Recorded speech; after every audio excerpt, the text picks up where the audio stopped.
What the hell? Karoline, the queen of CNN. You are now back home. How does it feel? You're back home. Feels good? It's purple. Okay. Welcome back, sister.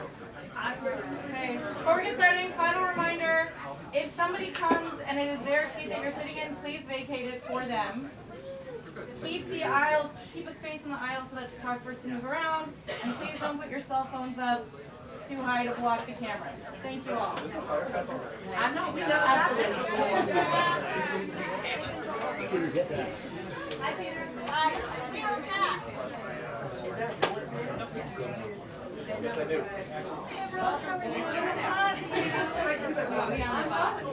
Go through that way.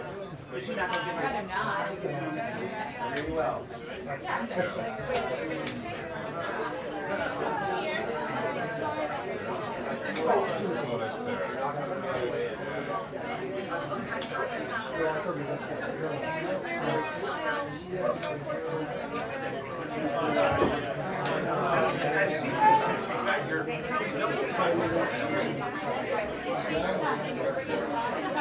Aren't you glad I did?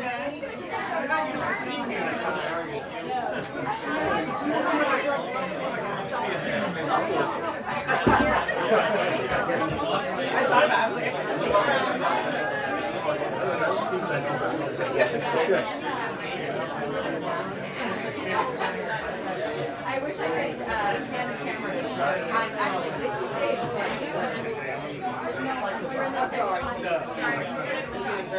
Yeah. Yeah. Right.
Of course. And I said, are you kidding?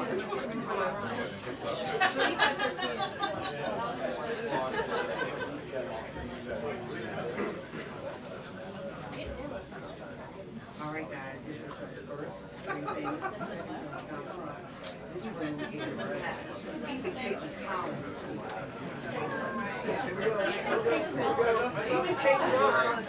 Girl, she's all right. No matter which one. Now, up to you guys. I would not be surprised. This is the case.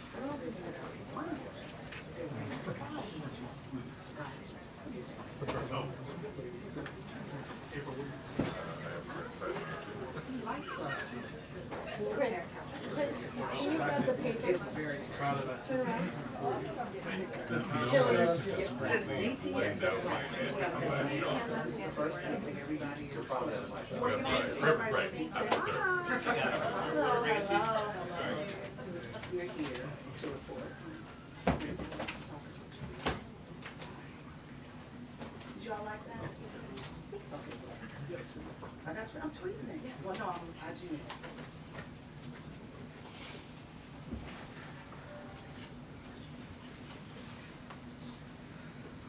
Hey Nancy, is that your phone that fell underneath the chair? Oh, good, probably.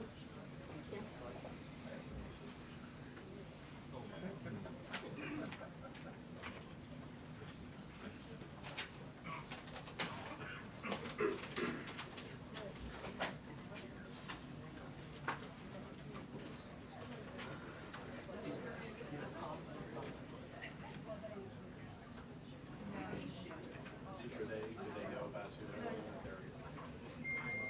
Of course, that's the question. That remains to be seen. Obviously, White House briefings were a huge point of interest in the first Trump administration, and I can tell you it seems to be the way today. This is a very packed briefing room. It is essentially a standing room only around the seats that you are seeing here, and that is because we are expecting the White House Press Secretary, Karoline Leavitt, to come out at any moment and take questions from reporters. And of course, there are many questions to ask about the Well, guys, I'm gonna have to sit down. This starts on time.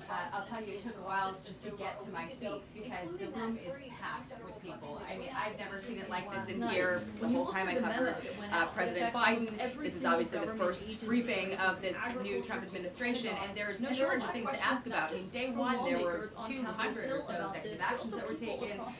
The president last night signed another slate of 5, I believe, seen all the executive actions and one action that added more session. So new executive orders coming in every day. The news, oh no, she's out. That's right away. About the memo that caused all the federal funding. She will not be a stranger to any of his supporters. She ran unsuccessfully for a Congress seat in New Hampshire, and now, of course, she will be taking the podium at a time when there are a lot of questions about all of the activity that we've seen in the West Wing in just over a week of Trump's second term for us. Thank you.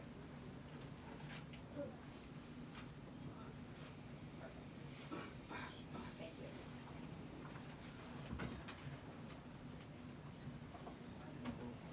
Was it, maybe they're taking the wrong mic?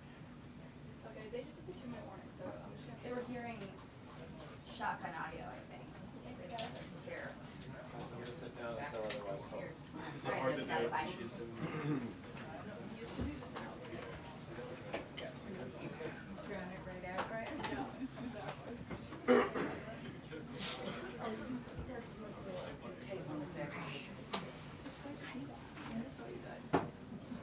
Oh my God, Mike, the attitude of Mike. This is really big.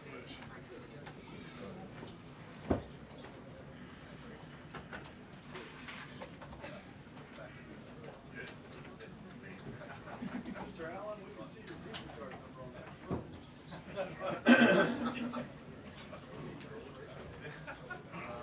One of them turned 18 and the other will be 15 next. Yes, driving, college. You know.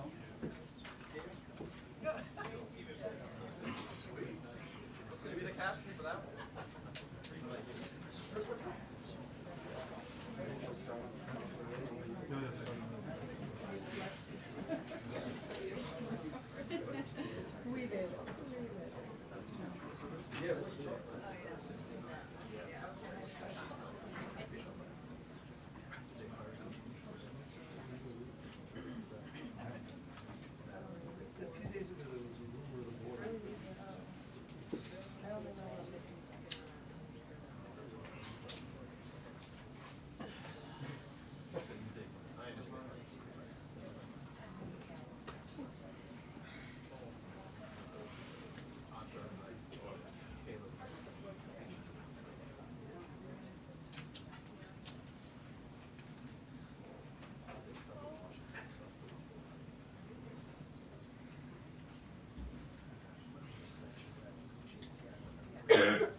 I'm not it. You know how it goes. But you take it, get yourself.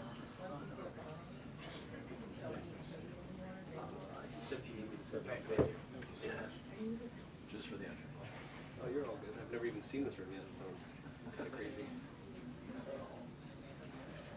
It's packed. No. Not since 4 years ago like this. Oh, like a tuna fish. Yeah. Imagine being back there. Sardine. Good afternoon, everybody. How are we?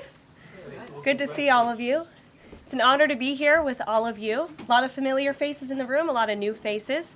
And President Trump is back, and the golden age of America has most definitely begun. The Senate has already confirmed 5 of President Trump's exceptional cabinet nominees: Secretary of State Marco Rubio, Defense Secretary Pete Hegseth, CIA Director John Ratcliffe, Homeland Security Secretary Kristi Noem, and Treasury Secretary Scott Bessent. It is imperative that the Senate continues to confirm the remainder of the president's well-qualified nominees as quickly as possible. As you have seen during the past week, President Trump is hard at work fulfilling the promises that he made to the American people on the campaign trail. Since taking the oath of office, President Trump has taken more than 300 executive actions, secured nearly $1 trillion in U.S. investments, deported illegal alien rapists, gang members, and suspected terrorists from our homeland, and restored common sense to the federal government. I want to take a moment to go through some of these extraordinary actions. On day 1, President Trump declared a national emergency at our southern border to end the 4-year-long invasion of illegal aliens under the previous administration. Additionally, President Trump signed an executive order to end catch and release and finish construction of his effective border wall. By using every lever of his federal power, President Trump has sent a loud and clear message to the entire world. America will no longer tolerate illegal immigration, and this president expects that every nation on this planet will cooperate with the repatriation of their citizens. As proven by this weekend, when President Trump swiftly directed his team to issue harsh and effective sanctions and tariffs on the Colombian government, upon hearing they were denied a U.S. military aircraft full of their own citizens who were deported by this administration. Within hours, the Colombian government agreed to all of President Trump's demands, proving America is once again respected on the world stage.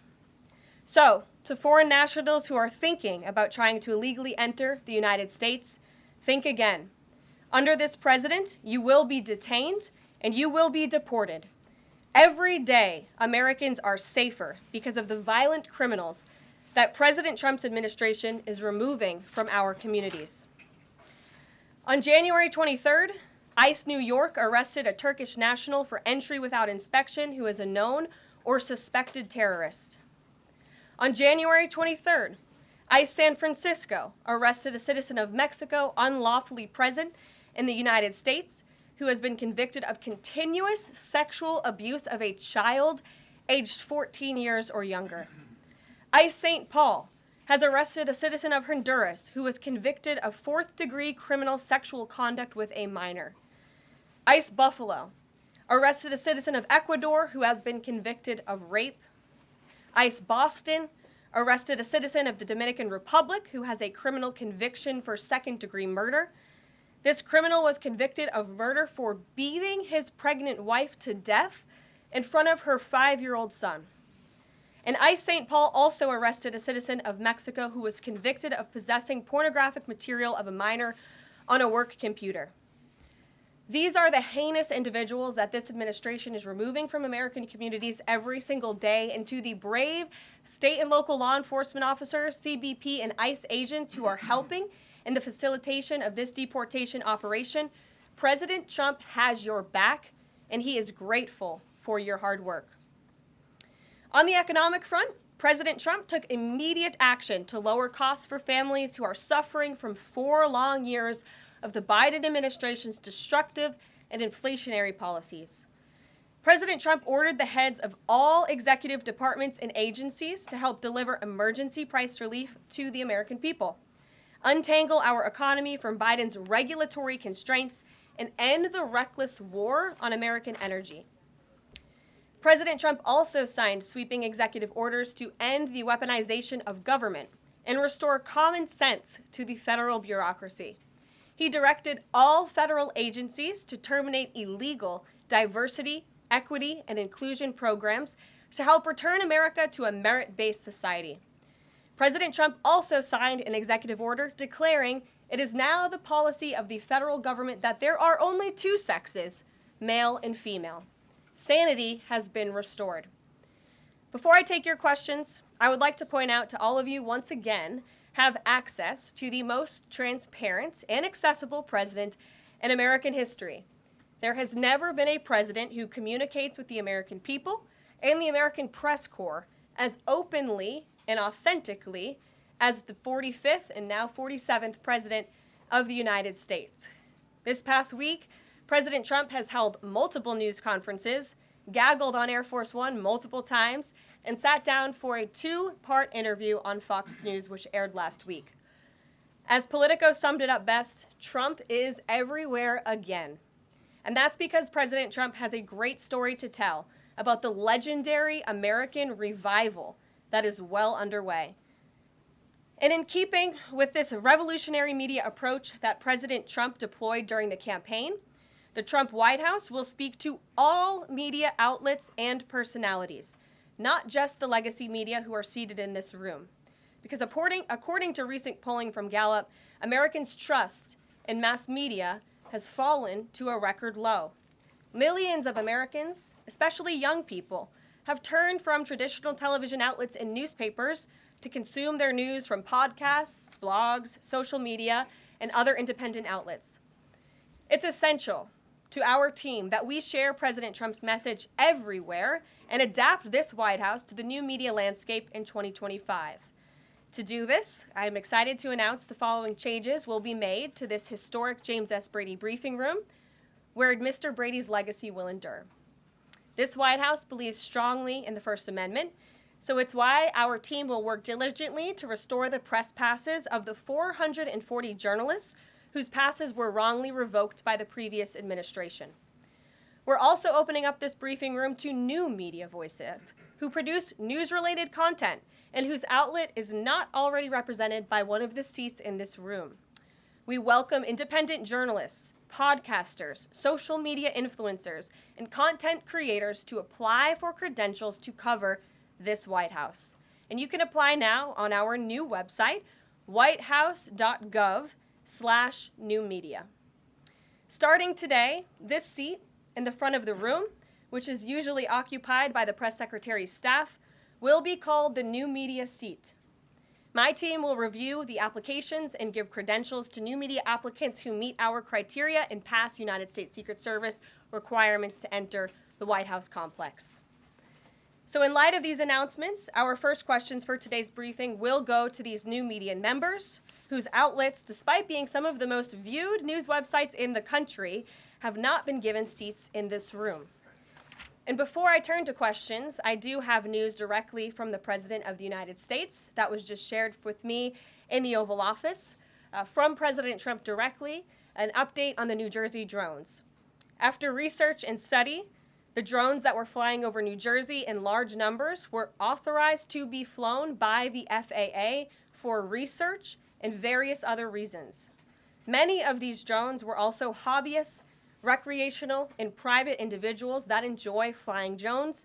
In time, it got worse due to curiosity. This was not the enemy. A statement from the President of the United States to start this briefing with some news. And with that, I will turn it over to questions. And we will begin with our new media members, Mike Allen from Axios, Matt Boyle from Breitbart. Mike, why don't you go ahead? Thank you very much. Karoline, does the President see anything fishy about DeepSeek, either its origins or its cost?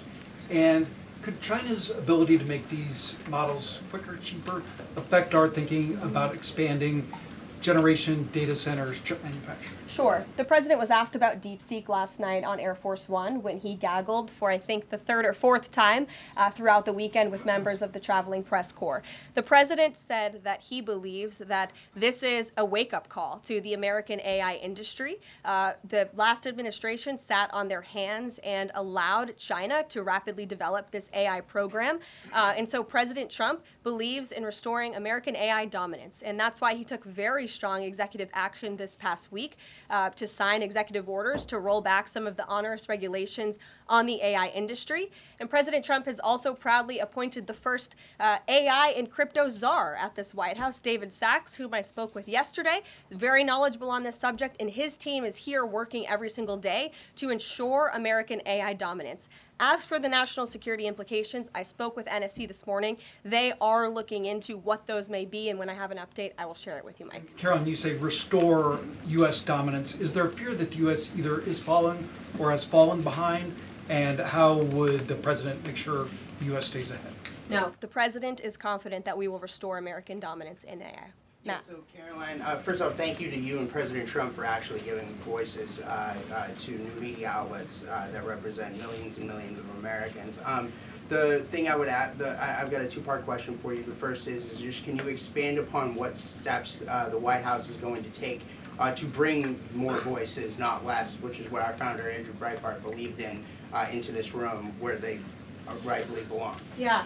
Absolutely. And as I said in my opening statement, Matt, it is a priority of this White House to honor the First Amendment. And it is a fact that Americans are consuming their news media from various different platforms, especially young people. And as the youngest press secretary in history, thanks to President Trump, I take great pride in opening up this room to new media voices to share the president's message with as many Americans as possible. In doing so, number one, we will ensure that outlets like yours, Axios and Breitbart, which are widely respected and viewed outlets, have an actual seat in this room every day. We also, again, encourage anybody in this country, whether you are a TikTok content creator, a blogger, a podcaster, if you are producing legitimate news content, no matter the medium, you will be allowed to apply for press credentials to this White House. And as I said earlier, our new media website is whitehouse.gov/new media. And so we encourage people to apply. Again, as long as you are creating news-related content of the day and you're a legitimate independent journalist, you're welcome to cover this White House. And secondly, Karoline, you said you laid out several of the actions that President Trump has taken that obviously it's a stark contrast to the previous administration, a breakneck speed from President Trump. Can we expect that pace to continue as the first 100 days moves along here and beyond that? Absolutely. There's no doubt President Trump has always been the hardest working man in politics. I think that's been proven over the past week. This president has again signed more than 300 executive orders. He's taken historic action. I gaggled aboard Air Force One to mark the first 100 days of this administration, 4 p.m. last Friday, or first 100 hours rather. And this president did more in the first 100 hours than the previous president did in the first 100 days. So President Trump, I think you can all expect for him to continue to work at this breakneck speed, so I hope you're all ready to work very hard. I know that we are. Zeke Miller. Thanks, Karoline. A question that we've asked your predecessors of both parties in this job. When you're up here in this briefing room speaking to the American public, do you view yourself and your role as speaking on, advocating on behalf of the president or providing the unvarnished truth that is, not to lie, not to obfuscate to the American people? I commit to telling the truth from this podium every single day.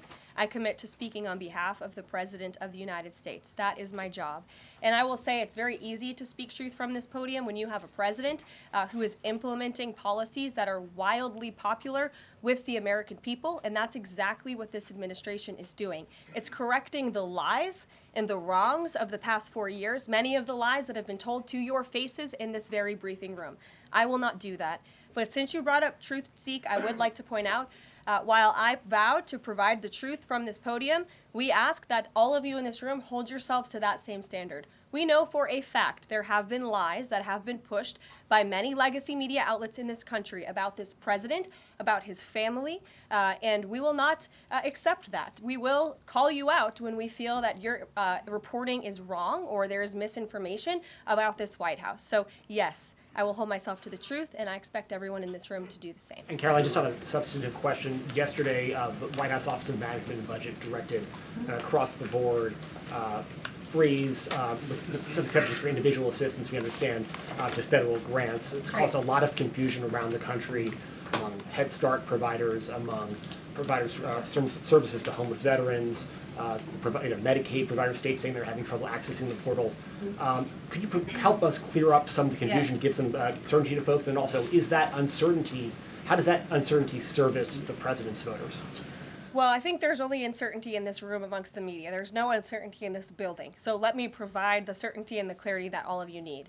This is not a blanket pause on federal assistance and grant programs from the Trump administration. Individual assistance, that includes, I'm not naming everything that's included, but just to give you a few examples, Social Security benefits, Medicare benefits, food stamps, welfare benefits, assistance that is going directly to individuals will not be impacted by this pause. And I want to make that very clear to any Americans who are watching at home who may be a little bit confused about some of the media reporting. This administration, if you are receiving individual assistance from the federal government, you will still continue to receive that. However, it is the responsibility of this president and this administration to be good stewards of taxpayer dollars. That is something that President Trump campaigned on. That's why he has launched DOGE, the Department of Government Efficiency, who is working alongside OMB. And that's why OMB sent out this memo last night, because the president signed an executive order directing OMB to do just this. And the reason for this is to ensure that every penny that is going out the door is not conflicting with the executive orders and actions that this president has taken. So what does this pause mean? It means no more funding for illegal DEI programs. It means no more funding for the Green New scam that has cost American taxpayers tens of billions of dollars. It means no more funding for transgenderism and wokeness across our federal bureaucracy and agencies. No more funding for Green New Deal social engineering policies. Again, people who are receiving individual assistance, you will continue to receive that. And President Trump is looking out for you by issuing this pause because he is being good steward of your taxpayer dollars. Thanks, Caroline. Sure. How long is this pause going to last, and how is the Trump administration recommending that organizations that rely on federal funding make payroll, pay their rent in the meantime? It is a temporary pause, and the Office of Management and Budget is reviewing the federal funding that has been going out the door. Again, not for individual assistance, but for all of these other programs that I mentioned. I also spoke with the incoming director of OMB this morning, and he told me to tell all of you that the line to his office is open for other federal government agencies across the board, and if they feel that programs are necessary and in line with the president's agenda, then the Office of Management and Budget will review those policies. I think this is a very responsible measure. Again, the past 4 years, we've seen the Biden administration spend money like drunken sailors. It's a big reason we've had an inflation crisis in this country, and it's incumbent upon this administration to make sure, again, that every penny is being accounted for honestly. Why impose this pause with so little notice? Why not give organizations more time to plan for the fact that they are about to lose, in some cases, really crucial federal funding, at least for a period of time? There was notice. It was the executive order that the president signed. There's also a freeze on hiring, as you know, a regulatory freeze, and there's also a freeze on foreign aid. And this is, again, incredibly important to ensure that this administration is taking into consideration how hard the American people are working. And their tax dollars actually matter to this administration. You know, just during this pause, DOGE and OMB have actually found that there was $37 million that was about to go out the door to the World Health Organization, which is an organization, as you all know, that President Trump, with the swipe of his pen in that executive order, is no longer wants the United States to be a part of. So that wouldn't be in line with the president's agenda. DOGE and OMB also found that there was about to be 50 million taxpayer dollars that went out the door to fund condoms in Gaza. That is a preposterous waste of taxpayer money. So that's what this pause is focused on, being good stewards of tax dollars. And so this doesn't affect Meals on Wheels or Head Start or disaster aid? Again, it does not affect individual assistance that's going to Americans. To follow up on Nancy, do you think there will be a list of who is affected and how much money is affected? How will these contractors and organizations know if they are actually having their funding frozen? And then secondly, if you're willing, can you just clarify, is the end goal of this to essentially challenge Congress or to prove that the president can withhold federal funding? In other words, is this an attempt to pick a fight to prove that he can do this? No, absolutely not. As it says right here in the memo, which I have, and I'd encourage all of you to read it, it says the American people elected President Trump to be the President of the United States and gave him a mandate to increase the impact of every federal dollar. This memo requires federal agencies to identify and review all federal financial assistance programs and supporting activities consistent with the president's policies and requirements. The American people gave President Trump an overwhelming mandate on November 5th, and he's just trying to ensure that the tax money going out the door in this very bankrupt city actually aligns with the will and the priorities of the American people. So will there be a line? Yes. Welcome. You look great. You're doing a great job. You talked about transparency, and some of us in this room know how just transparent President Trump has been the last 5 or 6 years. I think you'll do the same. My question is, do you think this latest incident with the president of Colombia is indicative of the global, powerful respect they have for President Trump moving forward, not only to engage in economic diplomacy with these countries, but also world peace? Absolutely. I'll echo the answer that the president gave on Air Force One last night when he was asked a very similar question by one of your colleagues in the media. This signifies peace through strength is back. And this president will not tolerate illegal immigration into America's interior. And he expects every nation on this planet, again, to cooperate with the repatriation of their citizens who illegally entered into our country and broke America's laws. Won't be tolerated. And as you saw, the Colombian government quickly folded and agreed to all of President Trump's demands. Flights are underway once again. Two questions on deportations, if I may. President Trump had said on the campaign trail that he would deport pro-Hamas students who are here on visas. And on his first day in office, he signed an executive order that said, quote, the U.S. must ensure that admitted aliens and aliens otherwise already present in the U.S. do not bear hostile attitudes towards its citizens, culture, government, institutions, or founding principles. So should we take this executive order as Trump saying he would be open to deporting those students who are here on visas but, hold pro-Hamas sympathies? The president is open to deporting individuals who have broken our nation's immigration laws. So if they are here illegally, then certainly he is open to deporting them. And that's what this administration is hard at work at doing. We receive data from DHS and from ICE every single day. From what we hear on the ground, ICE agents are feeling incredibly empowered right now because they actually have a leader in this building who is supporting them in doing their jobs that they were hired to do, which is to detain, arrest, and deport illegal criminals who have invaded our nation's borders over the past 4 years. That's what the president is committed to seeing. Peter. Very quickly, just following up on the question on immigration first. President Trump, during the course of the campaign in 2024, said the following about illegal immigration. He said, they're going back home where they belong, and we start with the criminals. There are many, many criminals. NBC News has learned that ICE arrested 1,179 undocumented immigrants on Sunday, but nearly half of them, 566 of the migrants, appear to have no prior criminal record besides entering the country illegally. Is the president still focused exclusively, which is a civil crime, it's not criminal? It's a federal crime. So I'm asking though, he said he was going to focus on those violent offenders first. So is violent offenders no longer the predicate for these people to be deported? The president has said countless times on the campaign trail, I've been with him at the rallies, I know you've been there covering them too, Peter, that he is focused on launching the largest mass deportation operation in American history of illegal criminals. And if you are an individual, a foreign national, who illegally enters the United States of America, you are, by definition, a criminal. And so therefore, you are subject to deportation. I apologize for interrupting. So to be clear, it's not violent criminals do not receive precedence in terms of the deportations taking place. The president has also said two things can be true at the same time. We want to deport illegal criminals, illegal immigrants from this country, but the president has said that, of course, the illegal criminal drug dealers, the rapists, the murderers, the individuals who have committed heinous acts on the interior of our country and who have terrorized law-abiding American citizens, absolutely, those should be the priority of ICE, but that doesn't mean that the other illegal criminals who entered our nation's borders are off the table. Understood. Then let me ask you a separate question about the confusion that still exists across the country right now as it relates to the freeze or the pause as it's described.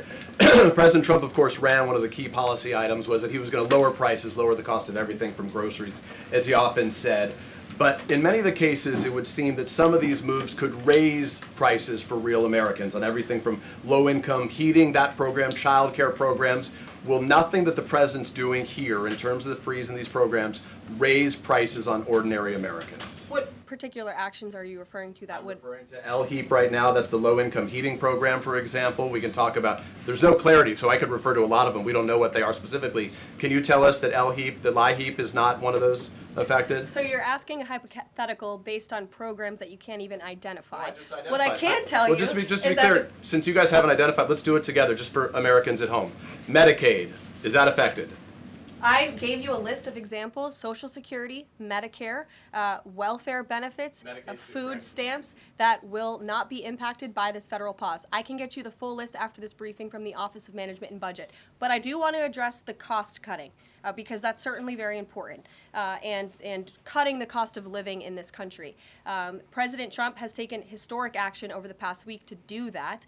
He actually signed a memorandum to deliver emergency price relief for American families, which took a number of actions. I can walk you through those. He also repealed many onerous Biden administration regulations. We know over the past 4 years, American households has been essentially taxed $55,000 in regulations from the previous administration. President Trump, with the swipe of his pen, rescinded those, which will ultimately put more money back in the pockets of the American people.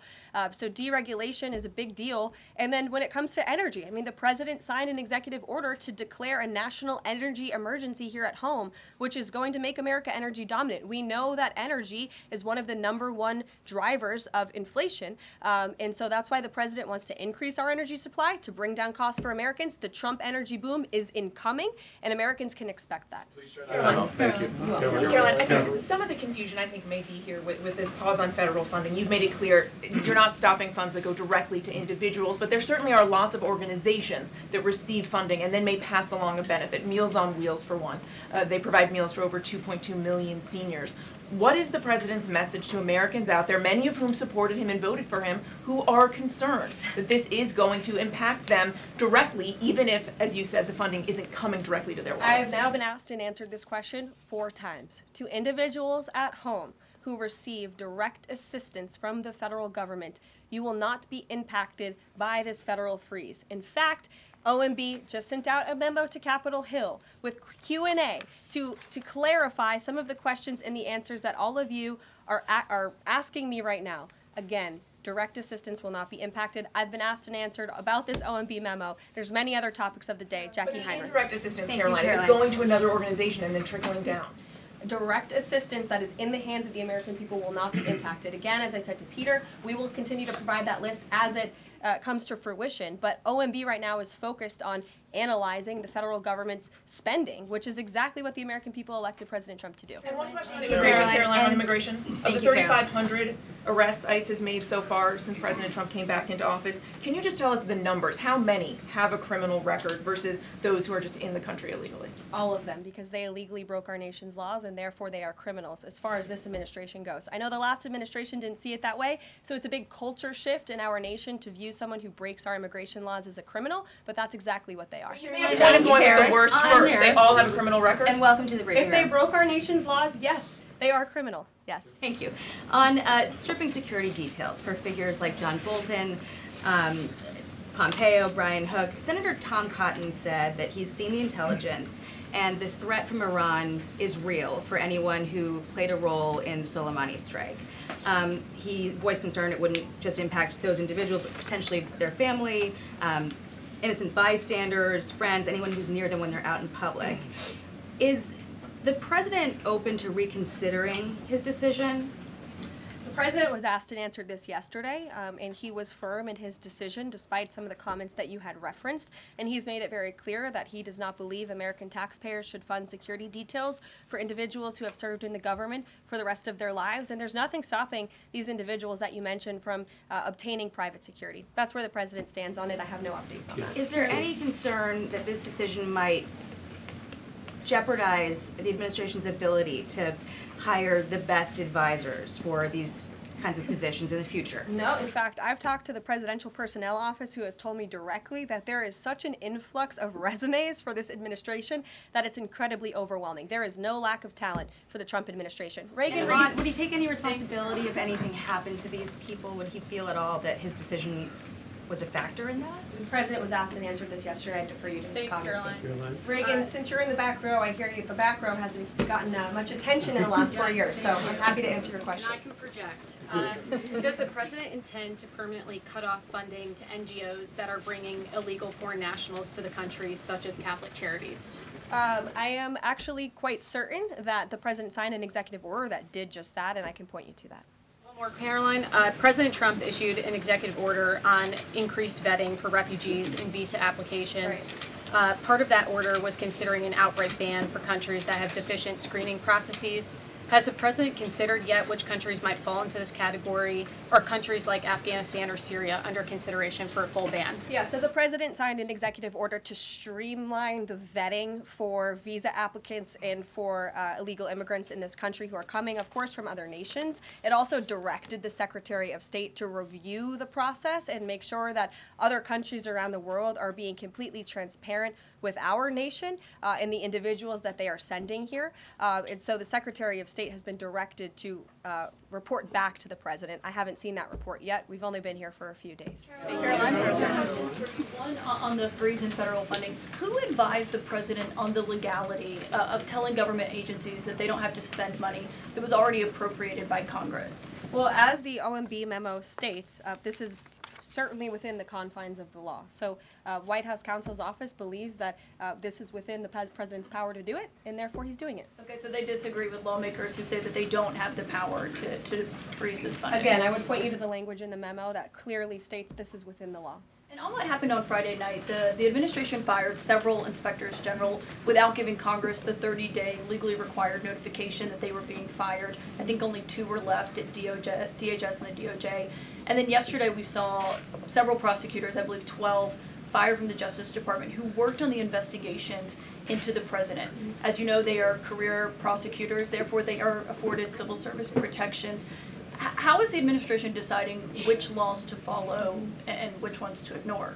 So it is the belief of this White House and the White House counsel's office that the president was within his executive authority to do that. He is the executive of the executive branch, and therefore he has the power to fire anyone within the executive branch that he wishes to. There's also a case that went before the Supreme Court in 2020, Scala Law LLC versus the Customs, Bureau Protection. I would advise you to look at that case, and that's the legality that this White House was resting on. So you're confident that if they bring lawsuits against you, those prosecutors who were fired, that they will succeed? We will win in court. And yes. Did he personally direct this, given they worked on the classified documents investigation and the election interference investigation? This was a memo that went out by the Presidential Personnel Office, and the president is the leader of this White House. So yes. Yes. Caroline. Caroline. Sure. Thank you. Congrats on your first day behind the podium. Thank you. President Trump ended funding for UNRWA and also designated the Houthis a foreign terrorist organization. That's right. Both were decisions that the previous administration had reversed. So here's my question. Will there be an investigation into who gave the previous administration this terrible advice? Well, that's a very good point. I haven't heard discussions about such an investigation, but it wouldn't be a bad idea considering that the Houthis certainly are terrorists. They have launched attacks on U.S. naval ships across this world, and so I think it was a very wise move by this administration to redesignate them as a terrorist group, because they are, and I think it was a foolish decision by the previous administration to do so. As for an investigation, I'm not sure about that, but it's not a bad idea. Josh. Thank you for the question. I appreciate it. Can you give us an update on the president's plan for his tariff agenda? He spoke a lot about this yesterday, and there's a couple of dates coming up that he's spoken to. Number one, February 1st, he's alluded to both the potential for tariffs for Canada and Mexico, but also China to take effect on those days. What's he thinking about that? Yeah. Should those countries expect that on the Again, first? he was asked and answered this question this past weekend when he took a lot of questions from the press, and he said that the February 1st date for Canada and Mexico still holds. The China 10% tariff that he also had mused about last Tuesday going into effect on the same day. Yep, the president has said that he is very much still considering that for February 1st. Yesterday he talked also about sectoral tariffs on, for instance, pharmaceuticals as well as semiconductor computer chips. He talked about steel, aluminum, and copper. What's the timeline on those? Is that a similar sort of coming days thing? Or? Yeah, so when the president talked about that in his speech yesterday, that actually wasn't a new announcement. That was within a presidential memorandum that he signed in one of the first days here in the White House on his America First trade agenda. So there's more details on those tariffs in there. As far as a date, I don't have a specific date to read out to you, but the president is committed to implementing tariffs effectively, just like he did in his first term. Finally, he also was asked on the plane when he gaggled about the potential for a universal tariff. He was asked maybe about 2.5%. There was a report about that. He said he wanted much bigger than that. Should we understand that these tariffs would add up?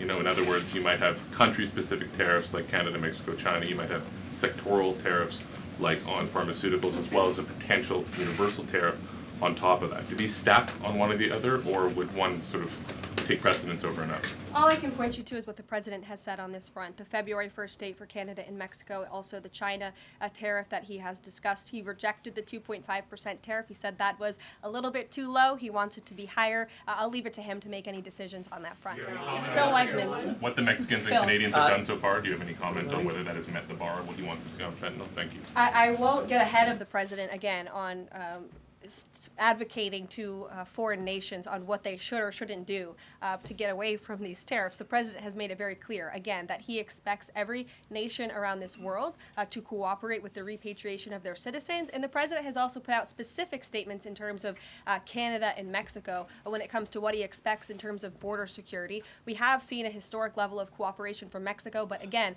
as far as I'm still tracking, and that was last night talking to the president directly, February 1st is still on the books. Phil. Thank you, Caroline. Quick programming note and then a question on taxes. Well, in terms of programming, should we expect to see you here every day? How frequently will these press briefings be? It is a good question, April. So look, the president, as you know, is incredibly accessible. First day here, he wanted all of you in the Oval Office. You got a 60-minute press conference with the leader of the free world while he was simultaneously signing executive orders. I may add that's pretty impressive. I don't think the previous office holder would be able to pull such a thing off. So look, the president is the best spokesperson that this White House has, and I can assure you that you will be hearing from both him and me as much as possible. And then a question about tax cuts. You know, the president has promised to extend the tax cuts from the previous term. I'm curious, you know, does the president support corresponding spending cuts as some Republicans have called for in Congress? And will the new Treasury Secretary be leading those negotiations with the Hill as Mnuchin did during the first administration? The president is committed to both tax cuts and spending cuts, and he has a great team negotiating on his behalf, but there's no better negotiator than Donald Trump, and I'm sure he'll be involved in this reconciliation process as it moves forward. Caroline, in the announcement that you made last night on the Iron Dome, it said the president had directed that the United States will build this Iron Dome. Yeah. When you read into the executive order, it seemed short of that. It asked for a series of studies and reports back to him. Can you tell us whether the president has directed this? And if he is this concerned on this issue, why the suspensions that we saw listed by OMB included so many different nuclear programs, non-proliferation programs, programs to blend down nuclear weapons, and so forth? First of all, when it comes to the Iron Dome, the executive order directed the implementation of an Iron Dome. It also, as you said, kind of directed research and studies to see if or how the United States can go about doing this, particularly the Department of Defense. When it comes to the other question that you asked about those specific programs, again, I would say this is not a ban. This is a temporary pause and a freeze to ensure that all of the money going out from Washington, D.C. is aligned with the president's agenda. And as the Office of Management and Budget has updates on what will be kickstarted once again, I will provide those to you. Just to clarify for a sec what you were saying before on Medicaid. It wasn't clear to me whether you were saying that no Medicaid would be cut off. Obviously, a lot of this goes to states before it goes to individuals and so forth. So are you guaranteeing here that no individual now on Medicaid would see a cutoff because of the pause? I'll check back on that and get back to you. John. Thanks a lot, Caroline. As you know, in the first week that the president was in office, signed an executive order as it relates to birthright citizenship, trying to eliminate that. Now, 22 state attorney generals have said that this is unconstitutional. A federal judge has just agreed with their argument. What's the administration's argument for doing away with birthright citizenship? The folks that you mentioned have a right to have that legal opinion, but it is in disagreement with the legal opinion of this administration. This administration believes that birthright citizenship is unconstitutional, and that is why President Trump signed that executive order. Illegal immigrants who come to this country and have a child are not subject to the laws of this jurisdiction. That's the opinion of this administration. We have already appealed the lawsuit that was filed against this administration, and we are prepared to fight this all the way to the Supreme Court if we have to, because President Trump believes that this is a necessary step to secure our nation's borders and protect our homeland. On foreign policy, Caroline, on foreign policy, if I may, the president's commitment to the NATO Defense Alliance, is it as strong as the prior administration? Is it the same as when he served as president in his first term in office? As long as NATO pays their fair share, and President Trump has called on NATO allies to increase their defense spending to 5%. You actually saw the head of NATO at Davos last week on Bloomberg television saying that President Trump is right, and if Europe wants to keep itself safe, they should increase their defense spending. I would just add that there was no greater ally to our European allies than President Trump in his first term. The world for all nations in Europe and of course here at home was much safer because of President Trump's peace through strength diplomatic approach. Monica. Thank you, Caroline, and it's great to finally be called on as well in the briefing room. I appreciate that. You're welcome. Of course, we know President Trump just got back from North Carolina and California meeting with victims of natural disasters. There's the 2-year anniversary of the East Palestine, Ohio toxic train derailment. Does the president have any plans to go visit the victims of that toxic spill or just visit in general? No plans that I can read out for you here. If that changes, I will certainly keep you posted. What I can tell you is that President Trump still talks about his visit to East Palestine, Ohio. That was one of the turning points, I would say, in the previous election campaign, where Americans were reminded that President Trump is a man of the people, and he, as a candidate, visited that town that was just derailed by the train derailment, no pun intended, and he offered support and hope. Just like I saw the president do this past week, it was a purposeful decision by this president on his first domestic trip to go to North Carolina and to California to visit with Americans who were impacted by Hurricane Helene and also by the deadly fires. A red state and a blue state, both of which feel forgotten by the previous administration and the federal government. That is now ended under President Trump. He will continue to put Americans first, whether they're in East Palestine, in Pacific Palisades, or in North Carolina. Thank you, Caroline. On California, could you please clarify what the military did with the water last night as referenced in the president's Truth Social post? The water has been turned back on in California, and this comes just days after President Trump visited Pacific Palisades, and as you all saw, applied tremendous pressure on state and local officials in Pacific Palisades, including Los Angeles Mayor Karen Bass, to turn on the water and to direct that water to places in the south and in the middle of the state that have been incredibly dry, which has led to the expansion, the rapid expansion of these fires. So could you clarify what the military's role was, where the water came from, and how it got there? Again, the Army Corps of Engineers has been on the ground in California to respond to the devastation from these wildfires, and I would point out that just days after President Trump visited the devastation from these fires, the water was turned on. That is because of the pressure campaign he put on state and local officials there who clearly lack all common sense. And I will never forget being at that roundtable with the president last week and hearing the frustration in the voices of Pacific Palisades residents who feel as though their government has just gone insane. Before President Trump showed up on the scene, Karen Bass was telling private property owners that they would have to wait 18 months to access their private property. So this administration, the president and his team that's on the ground in California, Rick Grinnell, who he has designated to oversee this great crisis, it will continue to put pressure on Karen Bass and state and local officials to allow residents to access their properties. This is a huge part of it. These residents want to take part in their own clearing out of their properties. They should be able to do that. It's the United States of America. What happened to our freedom? Clearly it's gone in California, but not anymore under President Trump. April. Caroline, welcome to the briefing room. Thank you. Several questions. One on the pause. Will minority serving institutions, preferably colleges and universities, have those monies held back temporarily at this moment? Again, I have not seen the entire list because this memo was just sent out. So I will provide you all with updates as we receive them, okay? Also, secondly, when it comes to immigration, there is this southern border focus. What happens to those who've overstayed their visas? That is part of the broken immigration system. In 2023, there was a report by the Biden administration, the Homeland Security Department, that said overstays of visas were 3 times more than usual. Will there be a focus on the overstays for visas as well? If an individual is overstaying their visa, they are therefore an illegal immigrant residing in this country and they are subject to deportation. And also yes. Lastly, as we're dealing with anti-DEI, anti-woke efforts, we understand this administration is thinking about celebrating Black History Month. Have you got any word on that? Anything that you can offer to us? As far as I know, this White House certainly still intends to celebrate, and we will continue to celebrate American history and the contributions that all Americans, regardless of race, religion, or creed, have made to our great country, and America is back. Christian Daytop. Thanks, Caroline.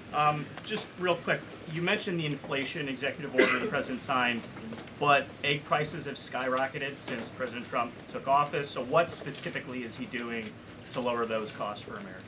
Really glad you brought this up because there is a lot of reporting out there that is putting the onus on this White House for the increased cost of eggs. I would like to point out to each and every one of you that in 2024, when Joe Biden was in the Oval Office, or upstairs in the residence sleeping, I'm not so sure, egg prices increased 65% in this country. We also have seen the cost of everything, not just eggs. Bacon, groceries, gasoline have increased because of the inflationary policies of the last administration. As far as the egg shortage, what's also contributing to that is that the Biden administration and the Department of Agriculture directed the mass killing of more than 100 million chickens, which has led to a lack of chicken supply in this country, therefore a lack of egg supply, which is leading to the shortage. So I will leave you with this point. This is an example of why it's so incredibly important that the Senate moves swiftly to confirm all of President Trump's nominees, including his nominee for the United States Department of Agriculture, Brooke Rollins, who is already speaking with Kevin Hassett, who's leading the economic team here at the White House, on how we can address the egg shortage in this country. As for costs, I laid out the plethora of ways that President Trump has addressed saving costs for the American people over the past week. He looks forward to continuing to doing that in the days ahead. Thank you guys. Are Medicaid portals down in all 50 states? That was good.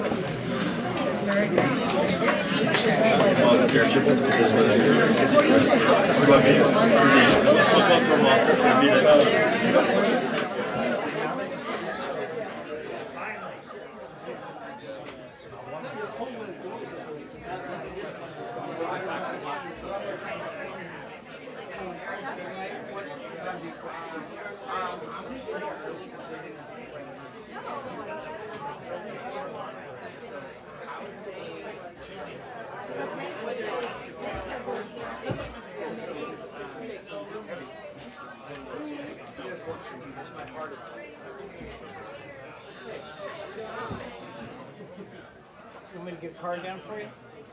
No, straight to a Look at you. Straight to a computer.